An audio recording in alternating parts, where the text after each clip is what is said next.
Hello everyone, welcome to Abhipedia powered by Abhimanyu IAS. और CSAT paper 2 की आज की क्लास के अंदर मैं आप लोगों के साथ में डिस्कस करने वाली order and ranking. Yes, order and ranking हम डिस्कस करेंगे। वैसे तो देखो एग्जाम पास में है, ठीक है, टाइम बहुत कम है, आप लोगों के पास में टाइम बहुत कम है, तो इसलिए हमने करना क्या है कि इस टाइम पे जो जो इंपॉर्टेंट टॉपिक्स है उनमें से थोड़ा थोड़ा ओवरव्यू ले लो आप, मींस कंसेप्ट का ओवरव्यू ले लो, ठीक है, जिससे कि एग्जाम में अगर कोई क्वेश्चन आता है तो आप उसको कर सको, ठीक है। और दूसरा ध्यान रखना है कि सी सेट का पेपर क्वालिफाइंग है, सभी को पता क्वालिफाइंग है, तो जिस क्वेश्चन के अंदर पूरा आप श्योरिटी है आपकी कि हाँ जी बिल्कुल सही है, उसी क्वेश्चन को करके आना। अगर कुछ क्वेश्चन स्किप हो जाएंगे कोई प्रॉब्लम नहीं है, कोई प्रॉब्लम नहीं है, जस्ट हमने क्वालिफाई करना है। बट ये ध्यान रखना कि ऐसा नहीं होना चाहिए कि हाँ जी क्वेश्चन हम रोंग करके आए, ठीक है ना, रोंग नहीं करना, हमने कोशिश करनी कि जो हमें आते हैं वो क्वेश्चंस करो। सबसे पहले ये देख लो, क्योंकि है ना, ये मान के चलो कि एग्जाम के अंदर ना कुछ क्वेश्चंस इतने इजी होते हैं और वो हम लास्ट तक ना चेक भी नहीं कर पाते कि हाँ जी ये क्वेश्चन भी आया हुआ था, बाद में हमें पता चलता है कि हाँ जी ये क्वेश्चन भी आया हुआ था, ये तो मुझे आता था, ठीक है। तो इस पॉइंट का बिल्कुल ध्यान रखना है कि एक बार ना पेपर को देख के जो जो क्वेश्चंस आपको इजी लगते हैं पहले उनको सॉल्व करना, उसके बाद में बाकी देखने, ठीक है।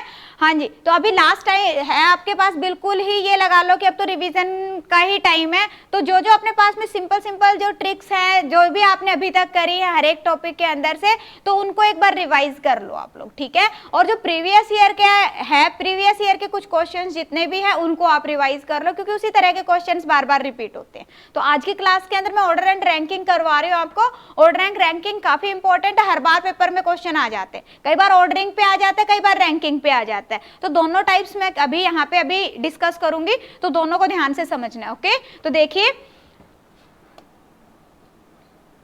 यस, देखो सिंपल सा क्वेश्चन है स्क्रीन पे, क्या है, Shimla is colder than Ooty, Shimla is colder than Ooty, Mussoorie is colder than Mount Abu but not as cold as. अब यहाँ पे ना जो छोटे छोटे कीवर्ड्स गिवन होते हैं क्वेश्चन के अंदर उनको हमने देखना है। अब देखो यहाँ पे क्या क्या, Mussoorie is colder than Mount Abu but not as cold as Nainital, okay. That means what, कि यहाँ पे ये कह रहा है कि जो मंसूरी है, मंसूरी जो है वो कोल्डर है किससे, is colder than Mount Abu, Mount Abu से, but not as cold as Nainital. That means कि जो नैनीताल है, नैनीताल इससे ज्यादा कोल्डर है। इस लाइन का मीनिंग समझ में आया? यस।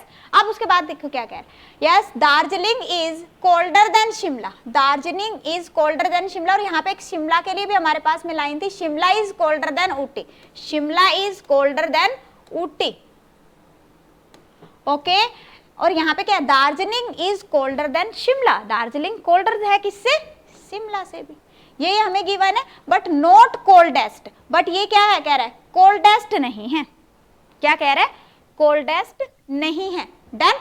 अब यहाँ पे आगे देखो हमारे पास क्या गिवन है, कह रहा है कि which among the following is second coldest. अब ये देखो ये क्या कहा है इसने, यस, कोल्डेस्ट नहीं है। पहले तो अब इन दोनों जो हमारे पास स्टेटमेंट्स आई हैं, दो स्टेटमेंट्स हमें मिल गई है, ठीक है, तो इनसे हमारे पास में कंक्लूजन क्या निकल के आ रहा है, यहाँ पे हमारे पास कंक्लूजन निकल के आ रहा है कि भी सबसे ज्यादा कोल्डेस्ट कौन सा हो गया, नैनीताल हो गया, ठीक है जी, नैनीताल हो गया। अब यहाँ पे उसके बाद में देखो, यस, उसके बाद में देखिए यहाँ पे क्या है, मंसूरी है, उसके बाद में हमारे पास में क्या है, माउंट आबू है।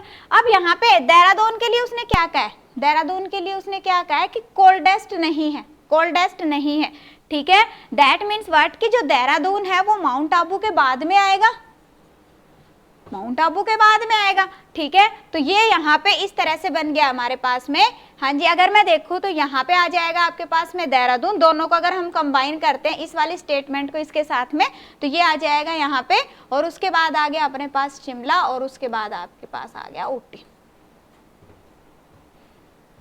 सिंपल सा पॉइंट था। अब कह रहे हैं कि सेकंड कोल्डेस्ट कौन सा है, तो सेकंड कोल्डेस्ट कौन सा है, हाँ जी, नैनीताल, नैनीताल के बाद क्या है, मंसूरी। सो आंसर क्या आ जाएगा आपके पास में, yes, Mansuri.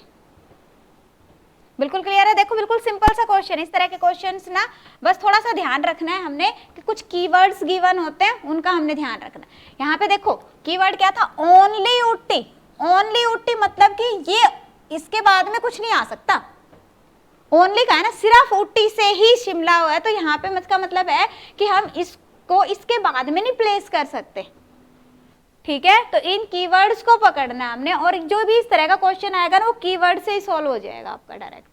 Done, yes. Next देखते हैं।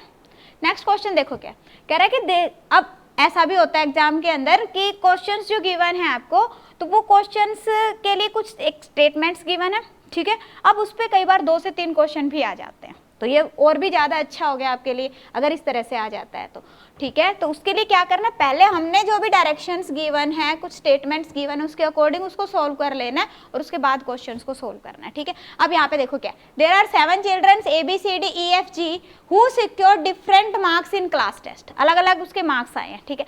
अब यहाँ पे क्या कह रहा है, A is secured more marks than D but less than G, but less than G, इस लाइन का क्या मीनिंग है, A secured more marks than D but less than G, इसका मीनिंग यही है, ठीक है। दूसरा क्या कह रहा है, F secured more marks only B and C, F जो है इसके ज्यादा नंबर है किससे, B एंड C से। अब यहाँ पे देखो B और C का कुछ भी नहीं गिवन है आपको, ये नहीं गिवन है कि हाँ जी B के ज्यादा है या C के ज्यादा है, सिंपल ये कहा है कि B एंड C, ठीक है। जो तीसरी स्टेटमेंट है वो क्या कह रही है, E secured highest marks, E के हाईएस्ट मार्क्स है।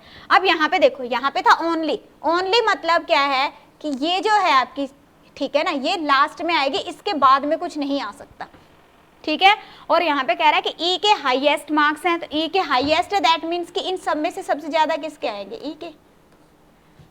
क्लियर, अगर हम इस पूरी की पूरी को कंबाइन करते तो हमारे पास में क्या बन गया, A देन D, ओके, और D के बाद क्या आएगा हमारे पास में, F is greater than B and C। बताओ, कोई डाउट? बिल्कुल सिंपल था, बिल्कुल सिंपल है, समझ आ गया किस तरह से हमने वैल्यूज को प्लेस करना है, कैसे उसको कंसीडर करना है।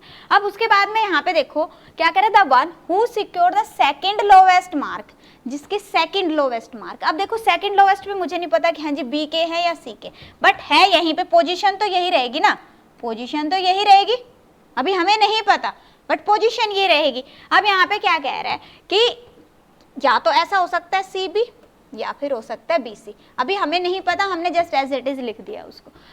The one who secured second lowest marks is 44, ये 44 है सेकंड नंबर पे जो आएगा, and the one who secured the second highest marks is 72। अगर हम हाईएस्ट की बात करें तो 72 किसके आगे, इसके आगे,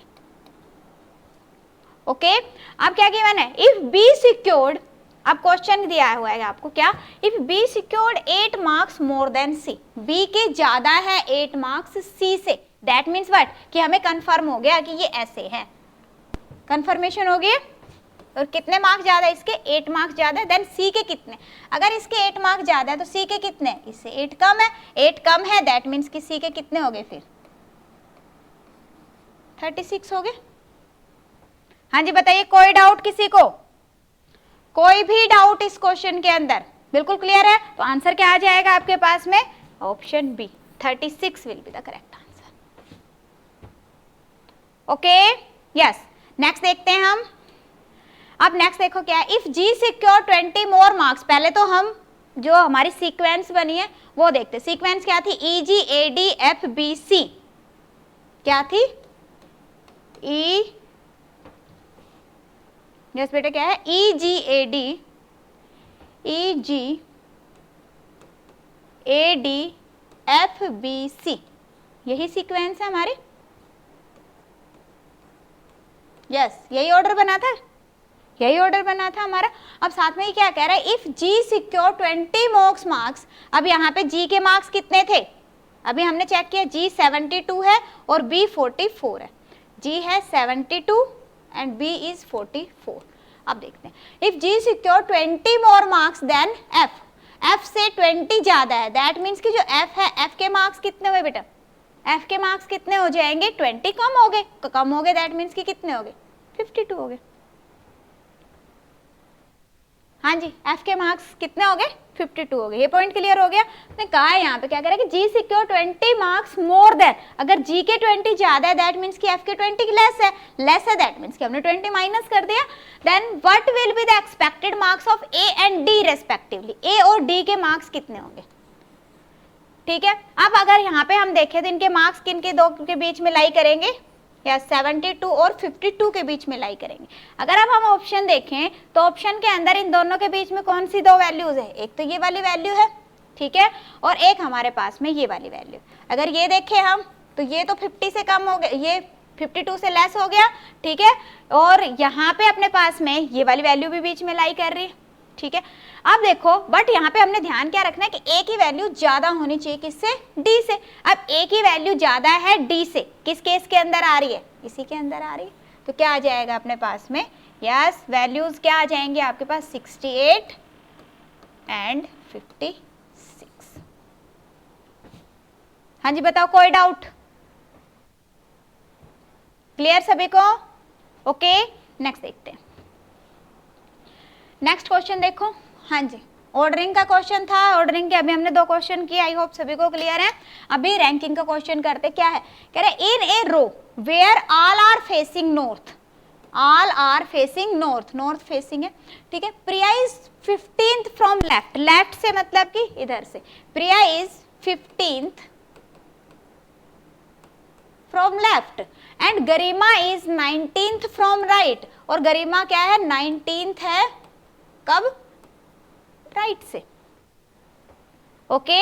अब देखो उसके बाद में क्या है, दे इंटरचेंज देयर पोजीशन, उन्होंने अपनी पोजीशन इंटरचेंज कर ली, दैट मीन्स कि new position of Garima is this and new position of Priya is this, okay. And Ram who sits 24th from the left, left से 24th पोजीशन पे बैठा है कौन, राम, ये 15th पोजीशन है बेटा, यहां से 24th पोजीशन पे बैठा है कौन, राम, ठीक है, from the left and 5th place to the left of Priya's new position, Priya की नई पोजीशन से 5th प्लेस पे है, ठीक है। अब देखो ये प्रिया की न्यू पोजीशन कौन सी है, ये है, ठीक है, और इससे 5th पोजीशन पे है, कहां से, देखो यहाँ पे देखो ध्यान से समझो, Ram who is 24th from the left and the 5th place to the left of Priya, Priya की लेफ्ट में है, ठीक है। अब यहीं पे होता अगर प्रिया की राइट में है तो हम इधर लेके रखते हैं उसको, ठीक है,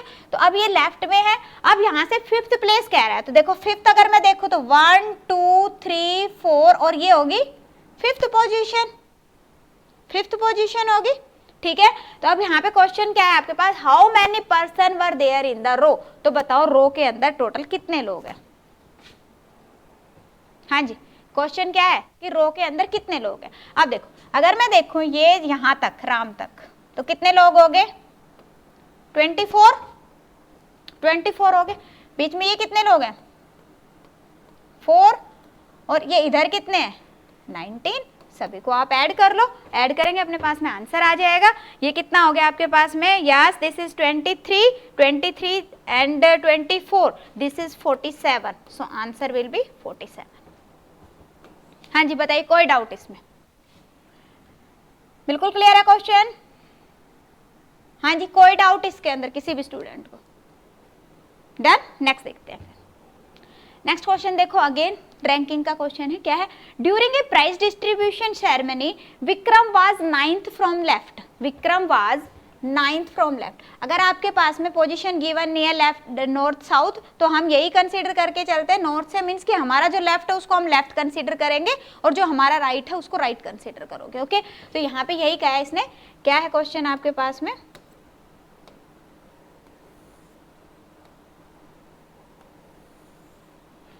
during a prize distribution ceremony Vikram was 9th from left, Vikram क्या है, yes 9th from left, okay, while Janvi was 8th from right, 8th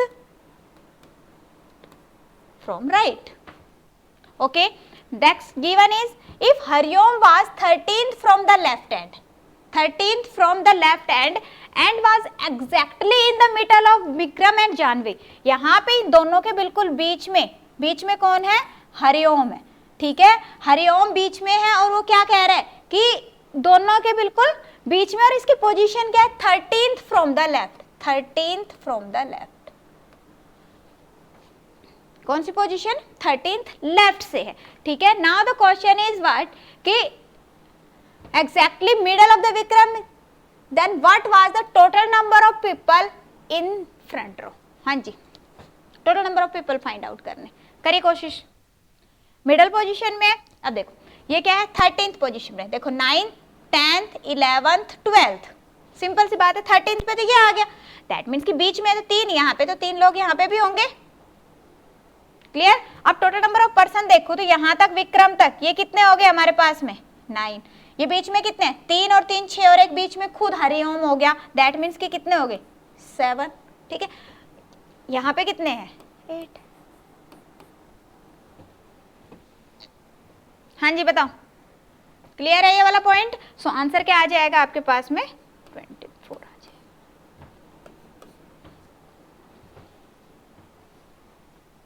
जब वो मिडल में कह रहा है ना तो ध्यान रखना है कि यहाँ पे जब वो 13th कह रहा है तो उस केस के अंदर यहाँ पे ये नहीं सोचना कि 13 में से मैं 9 माइनस करके 4 ले लूँ, तो बीच में 4 नहीं आएंगे, इस बात का ध्यान रखना। अगर पोजीशनिंग से करते हो तो -1 करेंगे, ठीक है, कि बीच में कितने लोग हैं। पोजीशनिंग से अगर करते हैं तो क्या करेंगे 13 - 9 - 1, 3 लोग होंगे, ठीक है। हाँ जी, अगर प्लस माइनस में 1 कंफ्यूजन होती है तो डायरेक्ट इस तरह से कर लो, कोई दिक्कत ही नहीं है। ओके यस, नेक्स्ट देखते हैं। नेक्स्ट क्वेश्चन क्या है, in a row north facing row NCC cadet Trisha is 9th from left hand, Tania is 12th from the right hand. Yes, क्या है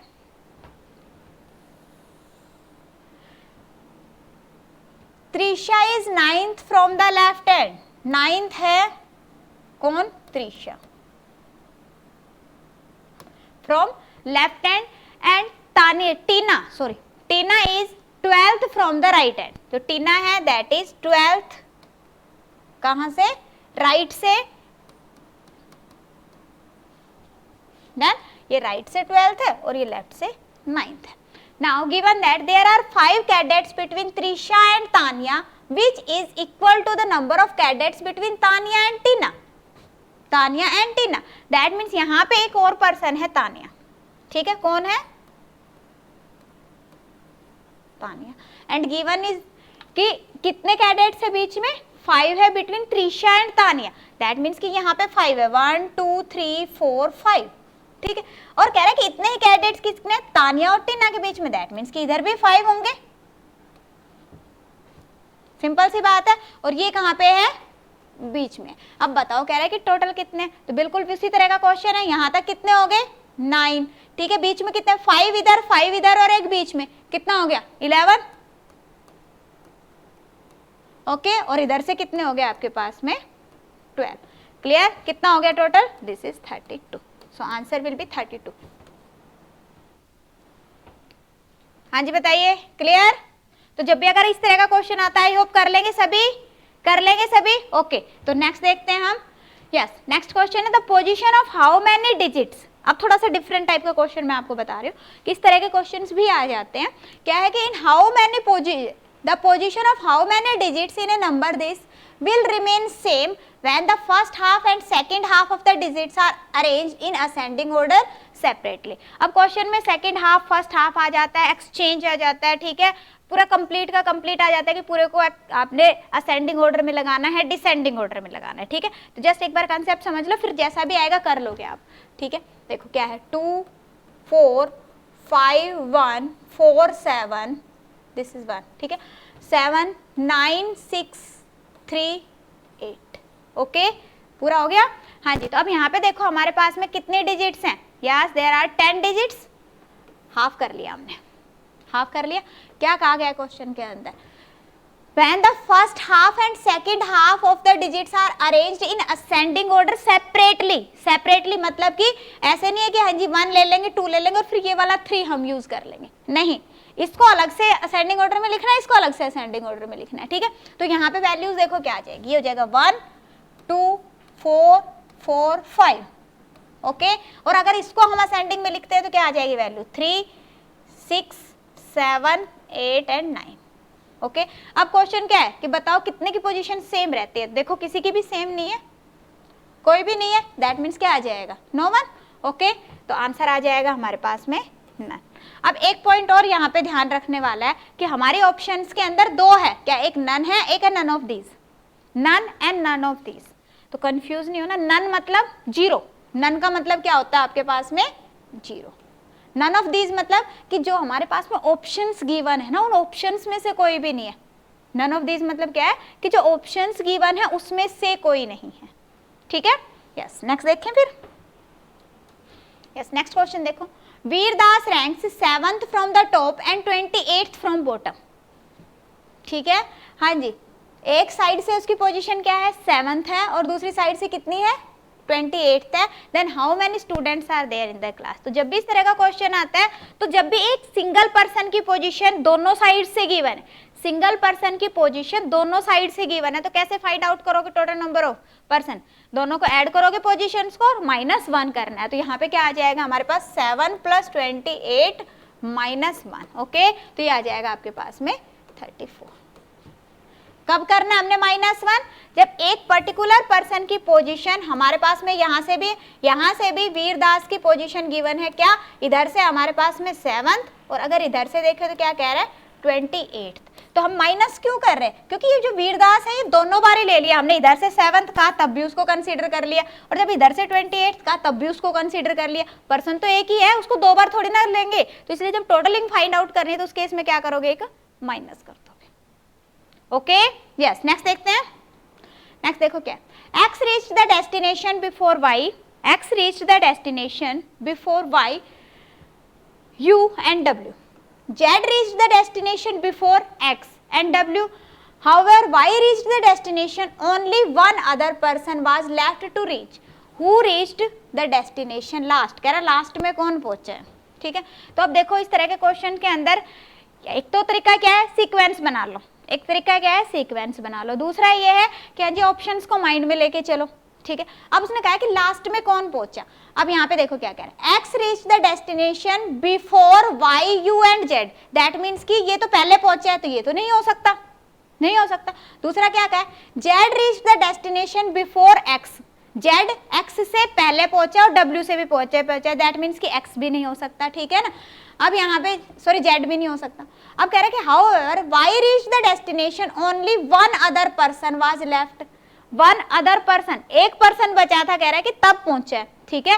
तो who reached the destination last, अब लास्ट के अंदर अब यहाँ पे देखो कि क्या हम फाइंड आउट कर सकते हैं कि लास्ट में कौन पहुंचा है, हाँ जी बताओ, कर सकते हो, जल्दी से बताइए। देखो क्या कह रहा है, x reached the destination, x पहले पहुंच गया किससे, y से भी, u से भी और w से भी, इन तीनों से पहले पहुंच गया। बट अभी तक हमें ये नहीं पता कि इनकी सीक्वेंस क्या है, इनकी सीक्वेंस नहीं पता, हमें सिर्फ z ये पता है कि x इन सबसे पहले पहुंच गया, ठीक है। अब दूसरा क्या कह रहा है कि z reached the destination before x and w, जो z है वो किससे पहले पहुंच गया, z reached the destination before x and w, x और w से पहले पहुंच गया, ठीक है।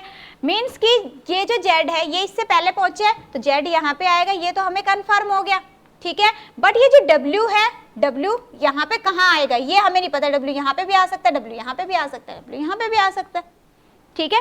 दूसरा साथ में एक और पॉइंट यहाँ पे क्या कहा गया, y reached the destination, only one other person was left, that means कि y जो है y के बाद में सिर्फ एक पर्सन पहुंचा है, दैट मीन्स कि मुझे ये पता चल गया यहाँ से कि जो y है y कब पहुंचा है, y यहाँ पे पहुंचा, ठीक है, y यहाँ पे पहुंचा। अब मुझे ये नहीं पता, क्या नहीं पता कि यहाँ पे u आएगा, ठीक है, या फिर यहाँ पे w आएगा, या फिर यहाँ पे u आएगा, या फिर w आएगा, क्योंकि इसके बारे में तो कुछ भी नहीं गिवन है। जब कुछ भी नहीं गिवन है दैट मीन्स कि डाटा इनएडिक्वेट है, हम यहाँ पे नहीं फाइंड आउट कर सकते। तो आंसर क्या आ जाएगा आपके पास में, डाटा इनएडिक्वेट। यस, पॉइंट क्लियर है। तो आंसर क्या आ जाएगा यहाँ पे, option D will be the correct answer. चलो नेक्स्ट देखते हैं। नेक्स्ट है रिया करेक्टली रिमेंबर्स, रिया करेक्टली रिमेंबर्स, ये वाली टाइप भी इंपॉर्टेंट और ये सबसे इजी टाइप है। क्या कह रहा है कि Riya correctly remembers that she has paid an amount less than 50। ये जो रिमेंबर की बात होती है ना बेटा, तो इसके अंदर क्या होता है, आपके पास में 2-3 पर्सन्स के व्यूज गिवन होते हैं कि उसको ये याद है, दूसरे को ये याद है, तीसरे को ये याद है, तो बताओ कि क्या एग्जैक्ट वैल्यू आएगी। तो इस केस में हमें ये कंसीडर करके चलना होता है कि जो जो भी पर्सन्स बता रहे हैं कि भी मुझे ये याद है, मुझे ये याद है, तो उसको हमने करेक्ट मान के चलना है, और जो तीनों में कॉमन है ना वो आंसर आ जाएगा, जो तीनों के अंदर कॉमन होगा वो आंसर आ जाएगा, बस सिंपल सा है। तो देखो जैसे यहाँ पे Riya correctly remembers that she paid amount less than 15, Riya के व्यूज क्या है यहाँ पे, हाँ जी, paid less than 15 but more than 8, more than 8 मतलब कि 9 से लेके वैल्यू कितनी तक हो सकती है, 14 तक, उसने यही कहा। दैट मीन्स कि यहाँ पे हमारे पास में 10, 11, 12, 13, ठीक है, कोई भी वैल्यू हो सकती है, 9, 10, 11, 12 एंड 13 एंड 14, लिखने की जरूरत नहीं है, माइंड में रखना है इसको, ठीक है। अब दूसरा क्या कह रहा है, from Agra can to Sanjay place, Sudha also remember that, Sudha क्या कह रही है, that she has paid an amount less than 13 but more than 10, less than 13 more than 10, that means कि कितना है, 11 और 12, कह रहा है कि मैंने याद नहीं है मुझे, या तो मैंने इतना मुझे याद है कि हाँ जी 13 से तो लेस दिया था बट 10 से ज्यादा था, दैट मीन्स कि इन दोनों में से एक वैल्यू होगी, ठीक है। अब तीसरा क्या कह रहा है कि the value the amount paid is not an even number, even number नहीं हो सकता। अब देखो इन दोनों में कॉमन कौन सा है, इन दोनों में अगर मैं कॉमन देखूं तो क्या है, 11 एंड 12, और उसने साथ में क्या कहा है, इवन नहीं हो सकता, नहीं हो सकता, दैट मीन्स कि ये भी कैंसिल आउट होगी, तो वैल्यू क्या आ गई आपके पास में, 11, okay, yes, clear, yes. Next देखिए, there are 6 friends P, Q, R, S, T and U, T secured more marks while Q did not secure least marks, जो Q, T क्या कह रहा है, T के सबसे ज्यादा है बट Q के क्या है, लिस्ट नहीं है, ठीक है। R had more marks than S, R had more marks than Q, had less marks than R, S had more marks than U, P had more marks than Q, who secured least marks, correct, सबसे कम किसके है, ठीक है। अब वही है, या तो सीक्वेंस बना लेंगे या फिर है ना डायरेक्ट करने की कोशिश करो इसको। अब देखो अगर मैं यहाँ पे देखूँ तो यहाँ पे उसने क्या कहा है कि T के सबसे ज्यादा है, हमने किसके देखना है, लिस्ट चेक करना है, लिस्ट चेक करना है, T के सबसे ज्यादा है, दैट मीन्स कि T नहीं हो सकता, ठीक है। Q did not score list mark, that means कि Q भी नहीं हो सकता, T और Q तो दोनों के दोनों कैंसिल हो गए, ठीक है। उसके बाद कह रहा है R had more marks than S, R के ज्यादा है, दैट मीन्स कि ये भी आंसर नहीं हो सकता। Q has less marks than R, Q के लेस हैं किससे, यस, R से, बट यहाँ पे साथ में ये भी तो कहते हैं कि Q के सबसे कम नहीं है, दैट मीन्स कि Q भी नहीं हो सकता, ठीक है। S had more marks than U, S के मार्क्स किससे ज्यादा है, U से ज्यादा है, U से ज्यादा है, दैट मीन्स कि S भी नहीं हो सकता, रह कौन गया यहाँ पे, P had more marks than Q, P के Q से ज्यादा है, P भी नहीं हो सकता, तो रह कौन गया अपने पास में, U, तो आंसर क्या आ जाएगा अपने पास में, U आ जाएगा। पॉइंट क्लियर है, तो इस तरह से डायरेक्टली भी कर सकते हो, डायरेक्टली भी कर सकते हो, कुछ क्वेश्चंस काफी इजी होते हैं कि तो उसके लिए मैं सीक्वेंस बनाने की भी जरूरत नहीं है, बना भी सकते हो। जैसे यहाँ पे उसने कहा कि T के सबसे ज्यादा Q के लेस नहीं है, R के ज्यादा है किससे, S से, Q के लेस मार्क्स है किससे, R से, Q has less marks, R के ज्यादा है S से, यहाँ पे क्या करे, Q had less marks than R, Q के किससे है, R से कम है, दैट मीन्स कि यहाँ पे कहीं आएगा, मुझे नहीं पता कि बीच में कहाँ आएगा, कंफर्म नहीं है, बट यहाँ पे इधर ही कहीं आएगा, ठीक है। साथ में क्या करें, S had more marks than U, S के U से भी ज्यादा है, U से ज्यादा है, P had more marks than Q, P के Q से ज्यादा है, P के Q से ज्यादा मतलब कि P इधर कहीं आएगा, ठीक है। अब यहाँ पे हमें पूरी सीक्वेंस नहीं बन रही, कोई प्रॉब्लम नहीं है, उसने तो यही पूछा ना कि लिस्ट किसके है, तो लिस्ट किसके आ रहा है, डन, हाँ जी, बिल्कुल क्लियर है।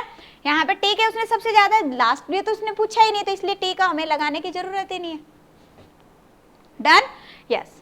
तो आंसर क्या आ जाएगा आपके पास में, U will be the correct answer. Next देखो, शाबाश, नेक्स्ट क्वेश्चन करेंगे।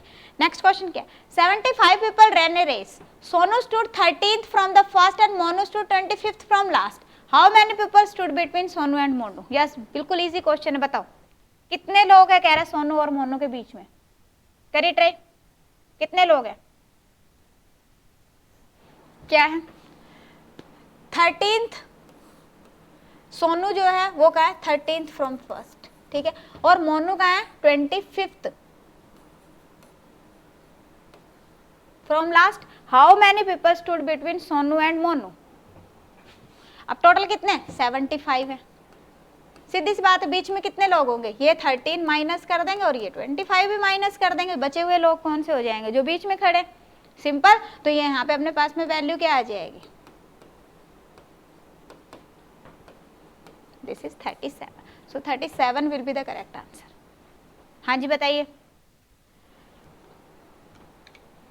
तो अभी आपके लिए लास्ट मोमेंट ये लगा लो कि हाँ जी लास्ट है, बिल्कुल ही टाइम अपने पास में थोड़ा सा टाइम बचा, 3-4 दिन का टाइम है, ठीक है। तो उस टाइम के अंदर क्या कर सकते हो आप सी सेट के लिए, ज़्यादा कुछ नहीं तो एटलीस्ट प्रीवियस ईयर के क्वेश्चंस आप देख सकते हो, नया प्रीवियस ईयर क्वेश्चन सीरीज आप ज्वाइन कर सकते हो। तो उसके अंदर क्या है कि पूरे 6 साल के प्रीवियस ईयर क्वेश्चन मैंने करवाए हैं, तो वहाँ से आपको आइडिया हो जाएगा। थोड़ा सा स्पीड फास्ट करके देख लेना, टाइम कम है तो क्लियर, हमें भी पता है कि हाँ जी टाइम कम है, वीडियो को थोड़ा सा स्पीड करके फिर आप देख सकते हो कि हाँ जी जल्दी जल्दी सो कर लो, ठीक है।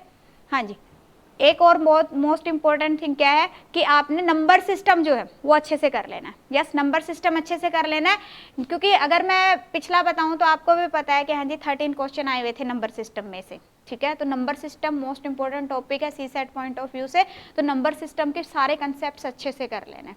अगर नंबर सिस्टम में कोई प्रॉब्लम भी आ रही है तो उसमें आप ऐसा कर सकते हो कि टाइम तो कम है बट आप नंबर सिस्टम सिर्फ ले सकते हो, जिससे कि आपके कंसेप्ट क्लियर हो जाए, ठीक है। ओके तो वहाँ पे नंबर सिस्टम के लिए करना क्या है, माइक्रो कोर्सेज में जाके बेटा वहाँ से आप नंबर सिस्टम ले सकते हो, सिर्फ वीडियोस ले लो, जिससे आपके कंसेप्ट अगर किसी के है कोई डाउट्स रह रहे हैं तो वो आप क्लियर कर सको। Okay, so it was all for today, मिलते हैं नेक्स्ट क्लास के अंदर। Thank you so much, class is over, best of luck.